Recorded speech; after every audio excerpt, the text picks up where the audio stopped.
नमस्कार. आजच्या व्हिडिओमागचं कारण असं की 1000 वर्षापूर्वी एक सोरटी सोमनाथ येथील जे शिवलिंग होतं त्यातला मोहम्मद गजनीने जेव्हा आक्रमण केलं त्यावेळेस त्या मंदिरातल्या त्या शिवलिंगाला तोडण्यात आलं. ते शिवलिंग असं म्हणतात की हवेत तरंगत होतं. जे लिंग जमिनीवर स्थित असतं ते तसं नसून ते हवेत तरंगणारं असं शिवलिंग होतं. त्याचे मोहम्मद गजनीने आक्रमणाच्या वेळेस तोडलं, त्याचे तुकडे झाले.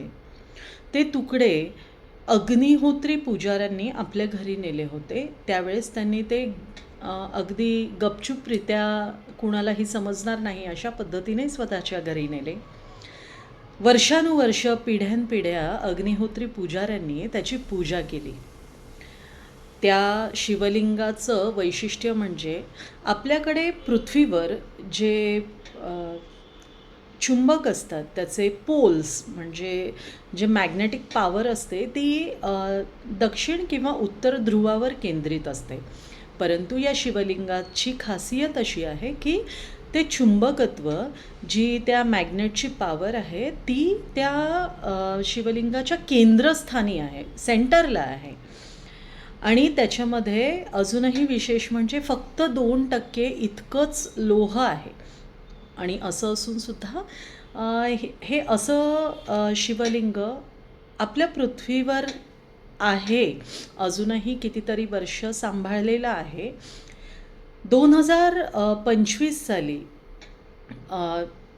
साधारण 100 वर्षापूर्वी हे शिवलिंग काशीचे जे शंकराचार्य होते त्यांनी असं सांगितलं की दक्षिण भारतामध्ये जे महान संत 100 वर्षानंतर येतील त्यांच्याकडे हे आपल्याला सुपूर्त करायचं आहे. त्यामुळे 100 वर्ष उलटून गेलीत आणि आता 2025 जानेवारीमध्ये आर्ट ऑफ लिव्हिंगचे प्रणेते गुरुदेव श्री श्री रविशंकरजी यांच्याकडे ते शिवलिंग सुपूर्त करण्यात आलं. आणि अर्थातच तेव्हा ते जगासमोर आलं.